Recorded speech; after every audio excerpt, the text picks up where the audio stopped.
7월 13일입니다. 이사야서 40장 12절에서 31절까지 말씀입니다.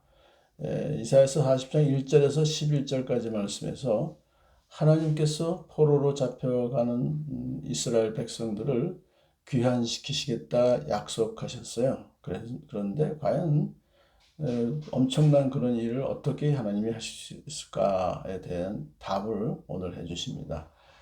누가 바닷물과 하늘을 재어보았느냐? 누가 산들을 달아보았느냐? 아무도 엄청난 하늘과 바닷물과 산들을 재어보지도 못하고 달아보지도 못하는 엄청난 일을 하나님께서 하신 것이다. 그거죠.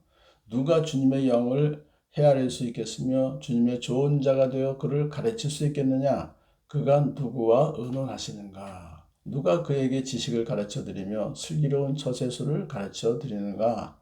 인간으로서는 그런 엄청난 지혜와 지식을 하나님께 가르쳐 드릴 수 없다는 거죠. 왜냐하면 하나님은 그 놀라운 우주 만물을 참 잘 이렇게 운행하고 계시기 때문에. 자, 그래서 여기서 말씀하시고 있으면 하나님의 지혜와 지식은 감히 사람이 헤아릴 수 없을 정도로 높고 뛰어나시다. 그런 말씀이에요.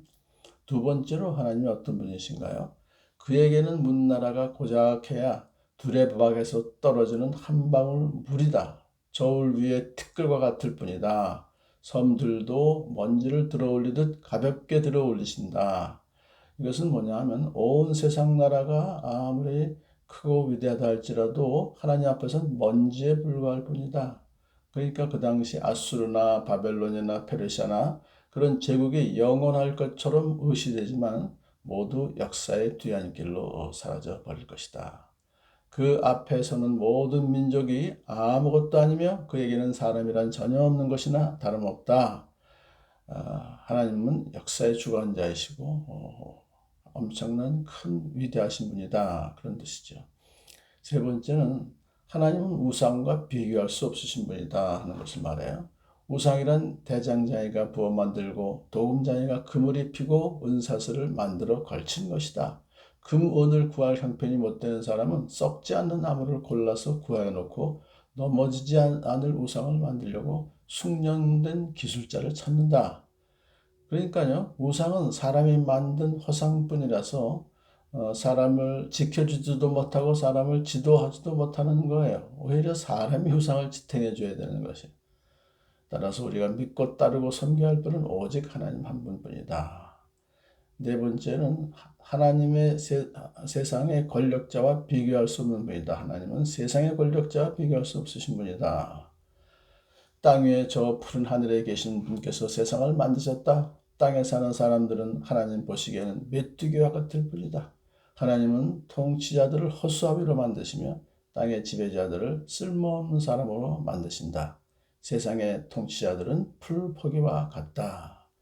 그러니까 그 당시에 느부갓네살이라든가 앞으로 올 그런 왕이 대단해 보인다 할지라도 제 아무리 권세를 떨치고 수많은 사람들 위해서 호령한다 할지라도 하나님 앞에서는 메뚜기나 풀포기와 같은 연약한 존재들이다. 하나님께서는 그들을 세우시기도 하시고 그들을 폐하시기도 하실 뿐이다. 다섯 번째로 너희는 고개를 들어서 저 위를 바라보아라. 누가 이 모든 별을 창조하느냐? 바로 그분께서 천체를 수요로 세워 불러내신다. 그는 능력이 많으시고 힘이 세셔서 하나하나 이름을 불러 나오게 하시니 하나도 빠지는 일이 없다. 그 당시 바벨론 사람들과 가나안 사람들은 해, 달, 별들과 같은 천체를 우상화했죠. 신성시했죠. 그러나 이사야 선지자는 천체가 해와 달과 별이 모두 하나님이 지으신 피조물이며 그들의 모든 움직임을 하나님 지시에 따르게 하신다.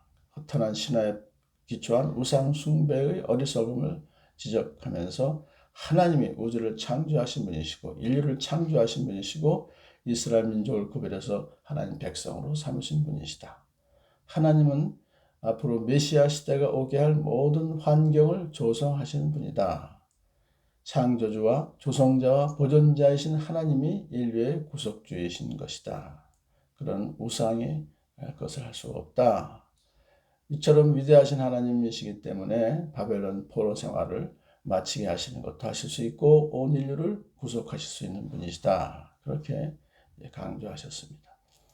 그런데도 하나님의 언약 백성 이스라엘 사람들은 하나님을 의심하며 불평하고 있습니다. 그래서 이렇게 말하죠. 야곱아, 내가 어찌하여 불평하며 이스라엘아, 내가 어찌하여 불만을 토로하느냐? 어찌하여 주님께서는 나의 사정을 모르시고 하나님께서는 나의 정당한 권리를 지켜주시지 않느냐 라고 하느냐? 그렇게 질책하죠. 하나님의 백성 유다 이스라엘 백성들이 지속적으로 하나님께 불평하며 불만을 토로하는 것입니다. 이 현상은 그들이 하나님께서 그들을 반드시 구원해 주실 수 있는 언약의 하나님이시다는 것을 신뢰하지 못하고 있어요. 그래서 이사야 선지자는 또 그들에게 이렇게 또 말하죠. 내가 이제껏 말했는데도 어떻게 너희는 하나님이 너에게 무관심하시다고 생각하느냐?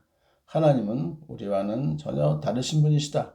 하나님은 우리의 시간표에 따라 움직이시지 않으시고 우리처럼 제한적인 분도 아니시다. 하나님은 지금도 사역하고 계시고 그러므로 너희는 그분을 의지해야 된다. 그렇게 질책하고 있습니다. 너는 알지 못하였느냐? 너는 듣지 못하였느냐? 주님은 영원하신 하나님이시다. 땅 끝까지 창조하신 분이시다. 그는 피곤을 느끼지 않으시며 지칠 줄 모르시며 그 지혜가 무궁하신 분이다. 이렇게 하나님을 찬양하고 있습니다. 자, 피곤한 사람에게는 지혜를 주시며 기운을 잃은 사람에게 기력을 주시는 분이시다. 그렇게 하나님의 그 속성을 말하고 있습니다. 그러므로 하나님을 의지하고 겸손히 도움을 구하는 자에게 기력을 주셔서 이렇게 말씀하시죠. 비록 젊은이라도 피곤하여 지치고 장정들이 맥없이 비틀거려도 오직 주님을 소망으로 삼는 사람은 새 힘을 얻으리니 독수리가 날개를 치며 솟아오르듯 올라갈 것이요 뛰어도 지치지 않으며 걸어도 피곤치 않을 것이다.